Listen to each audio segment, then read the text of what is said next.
Alina's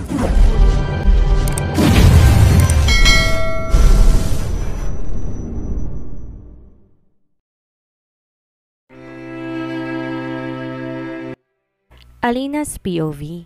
Angie, paano ka pupunta doon? Ginugood time mo ba ako? Seryosong tanong ni Odessa sa akin. Mabilis naman akong umiling. Hindi, pero siguro hanggang ngayong araw na lang ako magtatrabaho dito, Odessa. Kailangan ko nang bumalik ng Manila. Nakita na kami ng taong kilala ko. Seryoso kong sagot sa kanya. Kaagad namang namilog ang mga mata niya sa gulat. Ha? Sino yon? Hindi ba't may amnesia ka? Nakakaalala ka na ba? Seryoso niyang tanong sa akin. Hindi pa, pero ang sabi sa akin ng taong yon, kilala niya raw ako, na Alina daw ang pangalan ko at matagal niya na akong hinahanap. Seryoso kong sagot sa kanya. Hala, sinong taong yon, Angie? Baka mamaya scammer yon, ha? Huwag kang mag-alala at baka mamaya gusto ko lang niya i-take advantage. Sa ganda mong yan, tiyak maraming tao dyan na gusto kong lukuhin. Makuha lamang ang loob mo. Seryoso niyang sagot sa akin. Di ko alam pero feeling ko naman nagsasabi siya ng totoo. Lalo na't may pinakita siya sa aking picture kanina. Seryosong sagot ko sa kanya. Napansin ko nagpalingaling nga muna sa paligid si Odessa bago niya ako hinila. Mabilis naman akong nagpatianod sa kanya. Gabi na pala at dinala niya ako sa medyo madilim na bahagi ng beach resort na napapalibutan ng malalaking puno. May mga bench dito pero malabo nang may mapadpad na turista dahil hindi pa naabot ng ilaw ang bahaging to. Sabihin mo nga sa akin, nakipag-usap ka ba sa estranghero? Sinong taong yun? Mahina niyang tanong sa akin. Iniwasan niya marahil na marinig kami ng iba, kaya ganito ang tono ng boses niya. Si Sir Stel Montblanc, Odessa, kilala niya ako. Kilalang kilala niya ako? Seryosong sagot ko sa kanya. Narinig ko pang mahina niyang pagsinghap na para bang hindi siya makapaniwala. Ano? Si Sir? Ang may-ari ng resort na to? Sagot niya sa akin. Oo at Alina daw ang pangalan ko at ikakasal daw kami. Seryosong sagot ko sa kanya. Nagulat pa nga ako nang bigla niya akong hawakan sa aking kamay. What? As in? Ikaw asawa ni Sir Stel? Ang may-ari ng resort na to? Malakas na bigkas ni Odessa, kaya naman mabilis kong tinakpan gamit ang kamay ko ang kanyang bibig. Shh! Huwag kang maingay. Baka may makarinig sa atin, mahuli tayo ni Madam Kending tumatambay dito. Seryosong bigkas ko. Totoo ba yan? Hindi mo ba kami ginugood time lang? Pabulong na tanong niya sa akin. Mabilis akong tumango. Kailan ba ako naging mapagbiro? Ano ang gagawin ko ngayon? Sa totoo lang, hindi ko siya maalala at di ko rin maramdaman ang sarili ko na mag-asawa kami. Naguguluhan ko ring sagot sa kanya. Kung si Sir Stel ang nagsabi mag-asawa kayo, hindi siya nagbibiro. Shit, ibig bang sabihin nito mag-big time na kong kaibigan? Na mayaman ka naman talaga, Angie. Ramdam ko ang excitement sa boses ni Odessa habang sinasabing katagang iyon, kaya naman hindi ko mapigilan ng mapairap. Mabuti pa siya. Masaya sa tunay kong katauhan, pero eto ko't gulong-gulo pa rin. Ano na ngayon ang gagawin ko, Odessa? Naguguluhan kong tanong sa kanya. Wala kang choice kundi ang sumama sa kanya. Malay mo naman, ngayong kasama mo ng asawa mo, baka muling bumalik ang alaala mo, Angie. Nako, masaya ako para sa'yo. Natutuwa niyang sagot sa akin. Di ko naman mapigilan ang mapabuntong hininga. Alam ko, mahirap intindihin kung sino ang nararamdaman ko ngayon, pero bakit ganito? Kay hirap. Hindi kayang i-explain na ilang salita ang damdamin na lumulukob sa bukong pagkatao. Gustong gusto ko nang bumalik ang alaala ko. Feeling ko kasi talaga may mali eh. Teka, kung ikaw ang asawa ni Sir Stel, paano na si Glenda? Hindi ba't ang babaeng yun ang napapabalitang girlfriend ni Sir Stel? Dinig kong nandito rin ang babaeng yun eh. Nandito rin sa beach resort at magkasama silang dalawa ni Sir. Maya-maya ay muling bigkas ni Odessa. Di ko naman mapigilan ng mapapikit ng mga mata ng mariin. Lalo na lang nang biglang pumasok sa balintataw ko ang nasaksihan ko sa kwarto ko kani-kanina lang.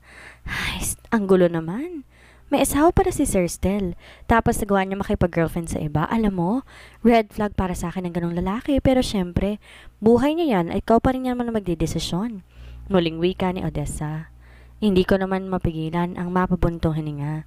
Nabasa ko sa magazine, balo na si Stel. So ibig sabihin, ang alam ng lahat, patay na ako? Mukhang tanggap naman ni Stel ang bagay na yon dahil nagawa niyang makipagrelasyon sa iba. Kahit na sinabi niya kanina na wala siyang relasyon kay Glenda, hindi ako tanga para maniwala doon. Nakita ko sila nag-sex tapos sasabihin niya na walang sila. Sinong pinagduloko niya? Pagkatapos namin mag-usap ni Odessa, muli kaming bumalik sa hotel. Sa totoo lang, di namin alam anong gagawin namin. Ayoko naman kasing umakyat sa presidential suite dahil ayoko rin makita ulit si Stel. Ewan ko ba? Dinidikta ang isipan ko na ayoko muna siyang makaharap. Gusto ko pang mag-isip. Gusto ko pang pag-isipan ang mga nangyari. Saan tayo ngayon pupunta? Baka hinahanap na tayo ni Madam Candy? Narinig kong sambit ni Odessa. Parang ayoko na rin kasing magtrabaho. Para saan pang pagtatrabaho kung mayaman naman pala talaga ako? Isa lang kasi talaga ang gusto kong gawin ngayon eh. Ang alamin ko anong klaseng pagsasama ang meron sa aming dalawa ni Stephen noon. Odessa, ayoko na magtrabaho. Sasama ka sa akin sa Manila kaya pwede ka na rin sigurong wag na magtrabaho. Wika ko sa kanya. Muli siyang natigil sa paghakbang. Seryoso akong hinarap. Totoo? Hindi ka nagbibiro? Isasama mo talaga ako sa Manila? Namimilog ang mga matang tanong niya sa akin. Nakangiti naman akong tumango. Kakausapin ko si Stel tungkol dito. Halika, samahan mo ako sa presidential suite. Haharapin ko siya ulit tungkol sa bagay na to. Seryoso kong sagot sa kanya. Sabay hila na mapahinto sa paghakbang nang sa di kalayo ay napansin kong presensya ni Stel. Kasama niya si Glenda Landicho at isa pang babae na sobrang pamilyar sa akin ang mukha. Dali-dali kong hinila si Odessa. Diretso kami sa exit area. Sobrang lakas ng kabog ng dibdib ko sa di ko malamang dahilan. Bakit? Asawa ka, di ba? Pero bakit kasama niya pa rin ang Glenda na yon, Angie? Naguguluhan ding tanong sa akin ni Odessa. Di naman ako nakaimik. Bakit nga ba? Akala ko ba iiwasan niya na si Glenda, pero bakit nakahawak pa rin sa braso niyang babaeng yon habang naglalakad sila? Ano ba talagang klaseng buhay mag-asawa? Meron ako at si Stel noon. Magjowa nga pala sila. Tang-inang buhay na buhay ka, tapos may ibang asawa mo? Muling bigkas ni Odessa. Di naman ako makapaniwala na napatitig sa kanya. Naguguluhan pa rin kasi talaga ako eh. Mahal ka ba talaga ni Stel Montblanc? Mag-asawa ba talaga kayo? Seryoso niyang tanong sa akin. Kagad naman akong umiling. Paano ko ba sasagutin ang tanong na yan kung wala nga akong maalala? Seryoso kong sagot sa kanya. Ay, oo nga pala. Pero Angie, mag-iingat ka ha. Hanggat wala kang maalala, wag na wag mong ibibigay ang 100% itiwala mo sa kanya. Baka mamaya may problema ang pagsasama ninyo bago ka nawalay sa kanya at tapad pa dito sa isla. Seryosong wika niya sa akin. Anong ibig mong sabihin, Odessa? Nagtataka kong tanong sa kanya. Maraming article na ako nabasa tungkol dyan kay Stel Montblanc. Matagal niya ng girlfriend niyang si Glenda Landicho. I think mahigit 2 years na rin at nagpaplano na silang magpakasal. Di ko lang talaga maiwasang magtaka kung bakit parang ang bilis naman yatang makamove on ni Mr. Stel Montblanc. Nababanggit sa mga interviews na balo na raw siya pero buhay ka pa naman. Di man lang ba siya nag-abala na hanapin ka bago i-declare sa lahat ng mga taong nakakilala sa pamilya ninyo na patay ka na? Seryosong sagot niya sa akin. Sa sinabi niyo ni Odessa, para akong biglang natauhan. Totoo naman din kasi lahat ng sinabi niya. Sinabing balo na raw si Stel pero ni isang beses, hindi man lang nagawa ilathala sa mga pahayagan ng larawan ko. Kung ginawa nila yon, baka nahanap ka agad nila ako eh. Hindi ba nila ako hinanap or talagang parang wala lang sa kanya ang pagiging mag-asawa namin dahil may Glenda na siya? Ano ba talaga ang totoo? Gusto kong malaman ng lahat. Ang mabuti pa, mag-research tayo, Angie. Alamin natin lahat ng mga nangyari sa buhay mo noon. Bigkas niya sabay labas ng kanyang cellphone. Di naman ako nakaimik. Binuksan niya ang kanyang social media account at nag-type. Alina ang pangalan mo, di ba? Anong apelido mong gamit? Seryosong tanong niya sa akin. Di naman ako nakasagot dahil wala nga akong maalala. Alina Montblanc? Try mo lang. Alanganin kong sagot. Umiling naman si Odessa. Wala eh. Hindi ko ma-search. Ibig sabihin nito, hindi mo gamit ang apelido ng asawa mo, Angie. Seryosong sagot niya sa akin. Di ko naman mapigilan na makaramdam ng lungkot. Siguro nga kailangan kong balikan ang lugar kung saan ako lumaki. Ang aking tahanan para kahit papaano, may ideya ko kung sino ba talaga ako at paano naikasal ako kay Stel. Kailangan ko rin makausap ang mga taong nakakakilala sa akin. Hindi ko kayang basta manahimik na lang gayong ramdam ko sa sarili ko na para bang may mali. Paano na ngayon? Ano na ang plano mo? Narinig kong tanong sa akin, Odessa. Kanina pa ako naglalakad sa gilid ng baybayin at hindi ko malaman kung anong gagawin ko. Hindi ko alam kung hinahanap na ba kami ng aming supervisor pero wala na akong pakialam pa. Wala na rin naman akong balak magtrabaho eh. Sobrang gulo na rin kasi ng takbo ng isipan ko ngayon. Odessa, sabi ng doktor, wala daw kasiguruhan kung babalik pa bang alaala ko. Ano kayong pwede kong gawin ngayon? Maiba ng girlfriend si Stel at paano kung yun ang dahilan? Kaya bigla akong umalis noon at nasama sa mga pasahero ng nasunog na barko. Mahinang tanong ko sa kanya. Nakakaramdam na ako ng lungkot sa aking ulo. Pinipilit ko kasing alalahanin ng mga nangyari sa nakaraan pero wala talagang impormasyon ang pumapasok sa isipan ko. E di alamin mo na lang kapag nakabalik ka na ng Manila. For sure naman may mga kasambahay kayo, di ba? Tanungin mo ang mga kasambahay ninyo, driver at hardinero, kung ano ba talagang nangyari. At saka, ngayong may pera ka na, siguro naman, kaya mo nang kumuha ng isang espesyalista para tulungan kang manumbalik ang alaala mo, Angie? Sagot naman ni Odessa sa akin. Sa bagay, pwede ko nga gawin yung sinabi mo, Odessa. Ang galing. Imagine, naisip mo yan? Nakangiti kong sagot sa kanya. Uminto ako sa paghakbang, naupo sa buhanginan. Nakaramdam na kasi ako ng pagkahilo. Nasobrahan na naman siguro ako sa pag-iisip ng kung ano-ano, kaya may kakaiba na namang nakakaramdam ng pagkirot sa aking ulo. Nakikita ko, kaya naman sanay na ako sa ganitong bagay, Angie. Bata pa lang ako, puro problema na. Tsaka, ano bang ginagawa natin dito? Asawa ka ni Stel at bakit ikaw tong umiiwas ngayon? Paano kaya kung puntahan mo siya? Ipaglaban mong karapatan mo. Baka mamalayan mo na lang ubos ng sperm ng asawa mo kakahigop ng malanding Glenda na yon. Prangkang bigkas ni Odessa. Di ko naman mapigilan ang mapangawi sa sinabi niya. Umandar na naman ang pagiging taklesa ng pag-uugali. Walang prenong bibig at kung ano-anong naiisip at talagang lumalabas sa bibig niya. Sa totoo lang, isa pa yun sa inaalala ko eh. Hindi ko ma-imagine kung kaya ko bang makipagtalik kay Stel. Oo, sinabi niya mag-asawa kami. Pero isipin ko pa lang, nagagampanan kong tungkulin ko sa kanya. Pagdating sa kamay, para na akong kinikilabutan. Mag-asawa kami at dapat sabik din ako sa kanya. Pero kabaliktaran naman ang nararamdaman ko. Bakit ako naiilang sa tuwing dumadampi ang balat niya sa balat ko? Bakit naiilang ako sa mga titig niya? Mula sa pagkakaupo, mabilis akong tumayo. Tama si Odessa. Ako ang asawa. Ako ang dapat na nasa tabi ni Stel. Dapat lang palagi ako makipag-usap kay Stel para makakuha ko ng impormasyon tungkol sa kung anong nangyari sa amin noon. Kung paano kaming kinasal. Muli akong naglakad pabalik ng hotel. Tahimik lang nakasunod sa akin si Odessa, kaya lang pagkapasok namin sa loob, ang galit na mukha ni Madam Candy ang kaagad sumalubong sa amin. Kayong dalawa, ha? Saan kayo nagpupunta?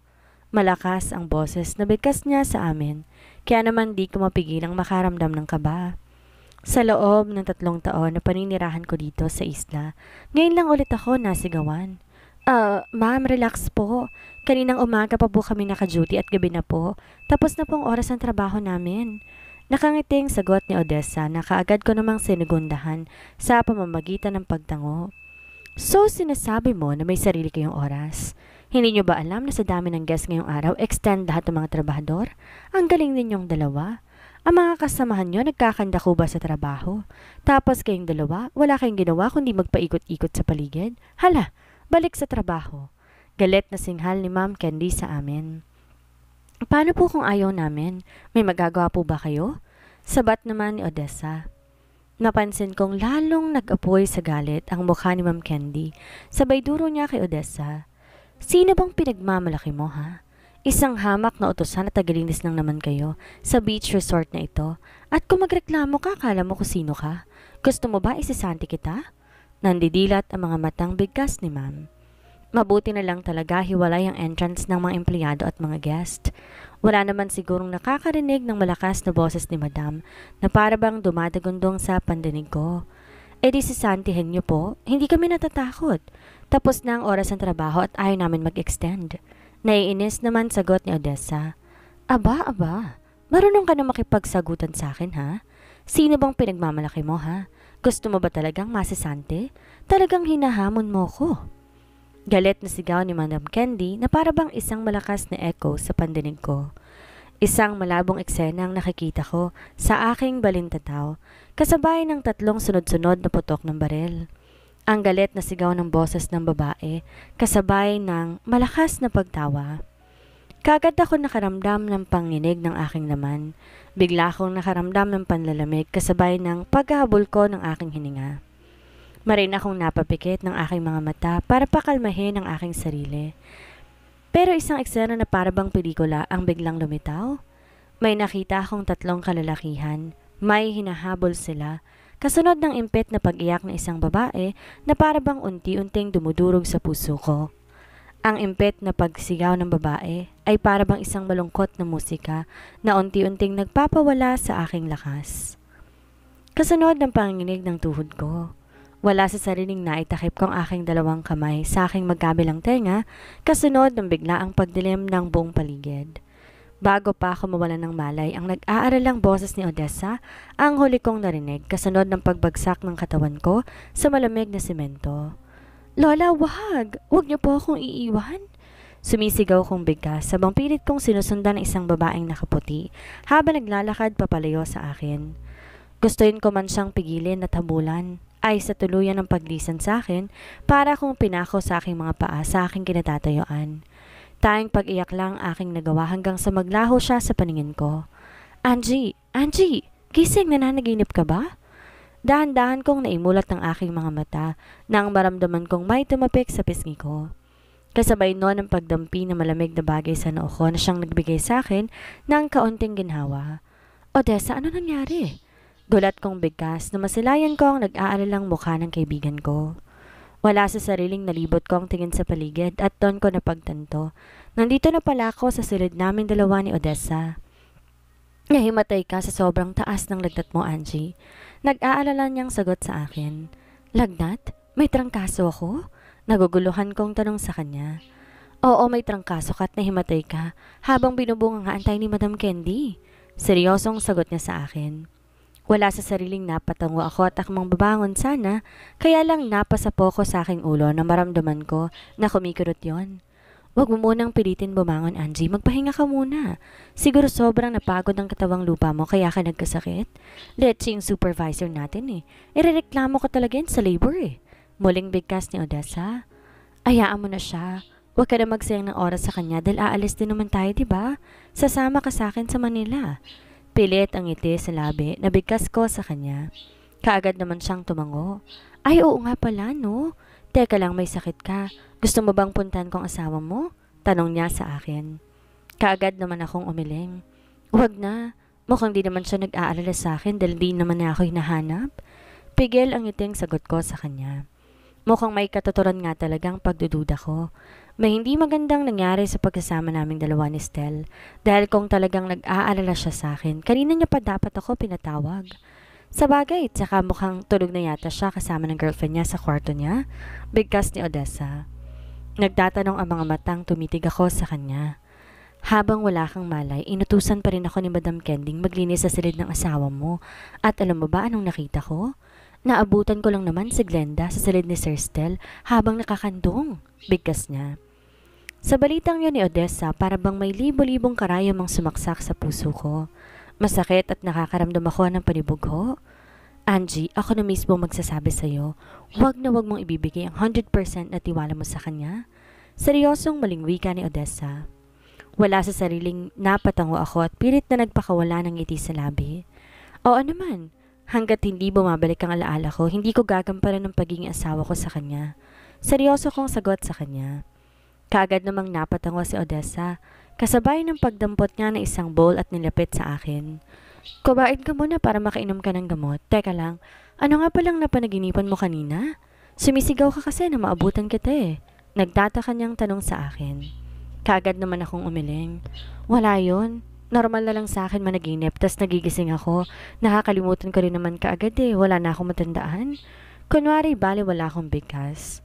Ganun ba? Baka naman alaala mong napapanaginipan mo, Angie. Kaswal niyang sagot sa akin. Di na ako umimik pa.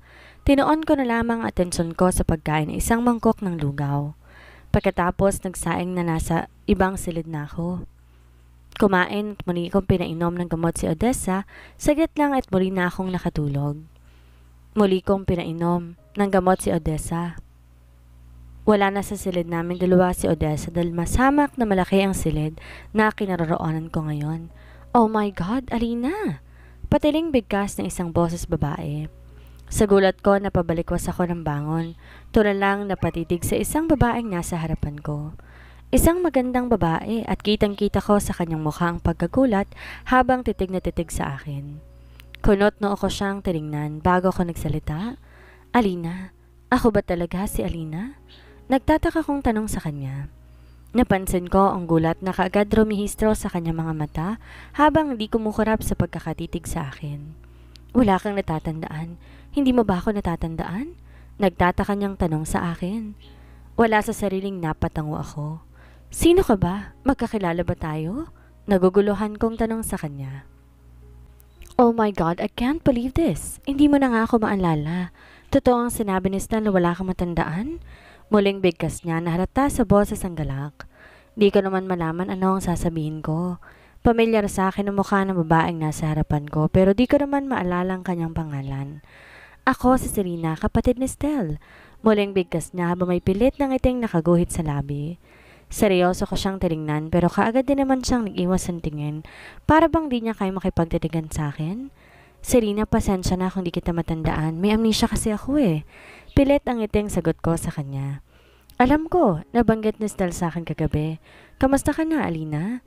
3 taon ka rin nawala, 3 taon ka rin namin hinanap. Alam mo bang sobrang nag-aalas sa'yo sina mommy at daddy? Seryosong sagot niya sa akin. Ganun ba? Naku, parang gusto ko tuloy makaharap sa na Serena. Pasensya na, hindi ko alam ang sasabihin ko pero sana matulungan mo ako para muling bumalik ang laala ko. Seryoso kong sagot sa kanya. Napansin ko ang pilit ng ngiti ang gumuhit sa labi niya kasabay ng pagtango. Oo naman. Siyempre, pamilya tayo. At walang ibang magtutulungan kundi tayo-tayo lang din. Nakangiting sagot niya sa akin pero ramdam ko ang kaba sa boses niya. Nagtataka man sa inasal niya pero pilit ko na lang binabaliwala. Mukhang mabait naman kasi tong si Serena eh. Siguro'y masado lang siyang nagulat sa presensya ko kaya't parang di siya komportable sa pag-uusap namin ngayon. Serena, kamusta ako bilang asawa ni Stel? Ayos bang pagkasama namin bago ako mawala? Di ko mapigilang tanong kay Serena pagkatapos niya akong pakainin. Nandito siya sa kwarto at ramdam ko ang pagkailang niya. Laking pasalamat ko dahil kahit papano bumubuti-buti ang pakiramdam ko. Nakainom na ulit ako ng gamot at alam ko magiging maayos din ang lahat. Simula na nagising ako, hindi ko pa nakikita si Stel. Ayon kay Serena kanina nasa meeting daw na pinaghibit balikat ko lang. Ano ba ang pwede kong i-expect sa lalaking may ibang babaeng kinahuhumalingan na? Expected naman talaga na ganito ang mangyayari since matagal akong nahiwalay sa kanya. Baka nga wala naman talaga siyang pakailam sa akin eh. Oo naman. Actually, arranged marriage ang nangyari sa inyo noon and right after ng kasal ninyo, bigla ka nalang umalis. Sagot niya sa akin habang di makatingin ng diretso sa akin. Di ko naman mapigilan ang mapakunot noo sa sinabi niya. Arranged marriage? Kinasal kami ng labag sa kagustuhan namin dalawa? Nagtataka kong tanong sa kanya. Kung ganun wala na talaga. Walang dapat i-expect sa relasyon naming dalawa ni Stel. Napansin kong natigilan si Selena kasabay ng peking ngiti na kaagad gumuhit sa labi niya.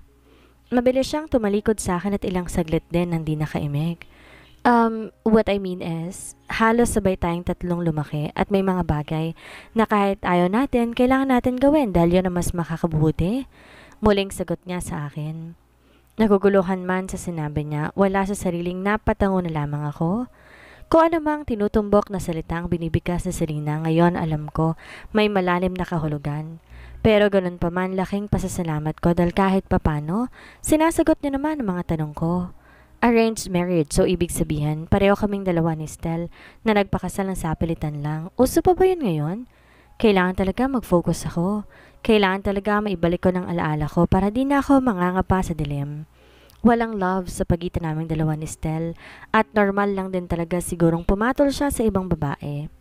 Nabanggit sa akin ni Odessa na halos 3 taon na rin palang magkasintahan sina Stel at Glenda which is wala akong magagawa. Baka nga silang dalawa pa ang nagmamahalan eh. Well, willing naman akong bitawan siya kung talagang nagmamahalan silang dalawa ni Glenda. Willing akong magparaya since isang arranged marriage lang naman ang namagitan sa aming dalawa ni Stel.